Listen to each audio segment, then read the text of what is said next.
It is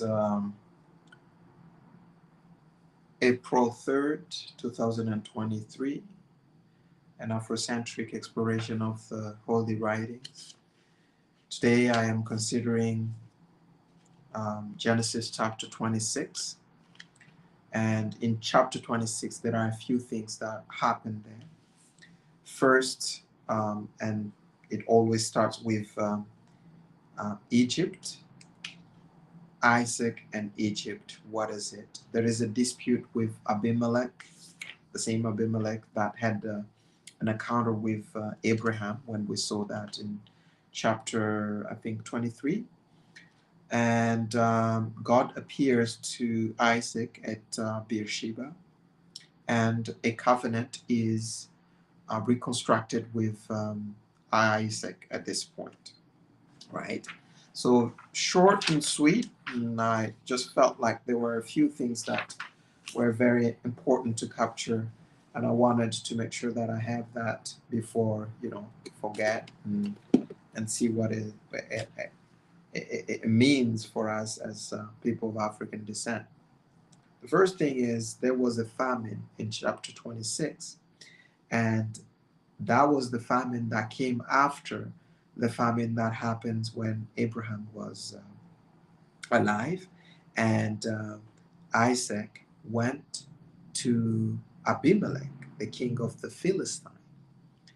Here, you remember Abimelech was the same king that, was when Abraham went to the Philistine. He mentioned that um, Sarah was his sister, and in this case, Sarah did not sleep with Abimelech. On the contrary, Abimelech got sick, but when he was revealed that it was Abraham's wife, Abimelech got healed of his plague, and they gave him a lot of things to go with, right? Here, Isaac too goes to Abimelech. And before he does that, in verse 2, and the Lord appeared to him and said, go not down into Egypt, dwell in the land which I will tell thee of. It's really interesting that it was as if the default place to go when things got tough for the Abrahamic descendants, they looked up to Africa, they looked up to Egypt to find relief. And it didn't start there because Abraham, that's the first place he went. And here God tells him, do not go to Egypt. And what is not said about Egypt tells a lot about the place Egypt occupied in those ancient times, and a place that we should learn as people of African descent to rediscover, to remember, and reoccupy as things have gone worse over the years. And these are messages that our ancestors have put down here for us to give us clues as to how we can remember once how they were great, how they were the center of attention, how they were the the place to find refuge when everything was chaotic elsewhere. That's where people used to go. In this case, the Lord tells Isaac not to go there, right? And as he goes there, there is a dispute with Abimelech. Abimelech, Isaac pulls the same trick that his father used to pull on people, first in Egypt and then in the land of the Philistine. And he says, Rebecca is his sister. And of course, Abimelech realized that it was a ruse and he's not fooled by this. He says people could have slept with her and all that kind of thing, and was just a way, as if it was just a way now to get some favors from the native of the land when things that were against their own culture will allow them to actually propose certain favors to the person who has been wronged. In this case, Isaac was wrong because his wife was almost taken. Whether she was taken or not, it is not really expanded upon in these chapters. But we know what happens, and it seems like it's an old story that we all know at this point, and it's there now. Now Abimelech said unto Isaac, Go from us, for thou art much mightier than us. Isaac kept growing richer and more powerful, and the native, the Philistine, says, You know what? You cannot stay with us anymore because you are more powerful than us, and it is our land. We have the right to kick you out. And of course, Isaac understood, and he left, went to some other land. And really, where he settled was in Beer-Sheeba. If you recall very well, and what I recall very well, Beer-Sheeba is the place where Ishmael and his mother Hagar went to settle. That's where Hagar find an Egyptian, an African woman, for his son Ishmael. So, and the trick here, what I do not understand very well in this chapter, do not understand, or that is confusing, what has been put here to kind of throw you off, is it was already called Beer-Sheba at that point. But in verse 33, it says, because that's where the well that they put, they left them have that well, right?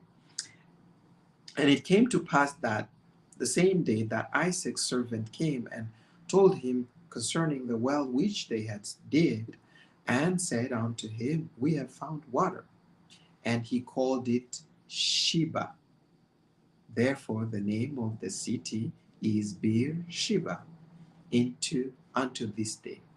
It's not because of that. It was already called Beer-Sheba before Abraham, or when Ishmael and his mother Hagar went there. That's what we saw in the first chapters. And I don't know why I have never realized this, because I never took the time to read this in this angle, or in a more critical way. I would say not critical because I have respect for the word of the Lord, but at the same time, you understand that it has been touched, it has been made to reflect a certain narrative that does not take into account our place as people of African descent. And these small contradictions are really proof that this book has been touched, and you have the right to look at it with more scrutiny than just someone reading it from, the altar or whatever they read it from, and you accept their interpretation. But when someone else, speak of it in a way that is reverential still, but more nuanced, the criticism will go along the lines of craziness, or uh, being confused and not knowing what one is doing, and crazy. But of course, you gotta be willing to accept these kind of things to find the truth. To be honest, I mean, the reason why people, think it is so that they can um, express different views that are not common, and that's where the spirit dwells, and the dialogue and the exchange on the basis of the truth cannot be just withheld or held by one side, but it could be on multiple angles. And it is very important to look at every angle so that we can you know, bring out a ultimate or a truth that is approximate to perfection, but taking one side over the other is really doing a disservice to our kind, to our species, and especially to Africa, where our spirituality has been erased, and we have to look for, clues into these books that have been written by other cultures, which, in my opinion, is very useful, because without this, we will not have these clues to go by. So that is what I gleaned from Genesis chapter 26. I'm sure there are other things that are buried in here, and it is an invitation for others to just try.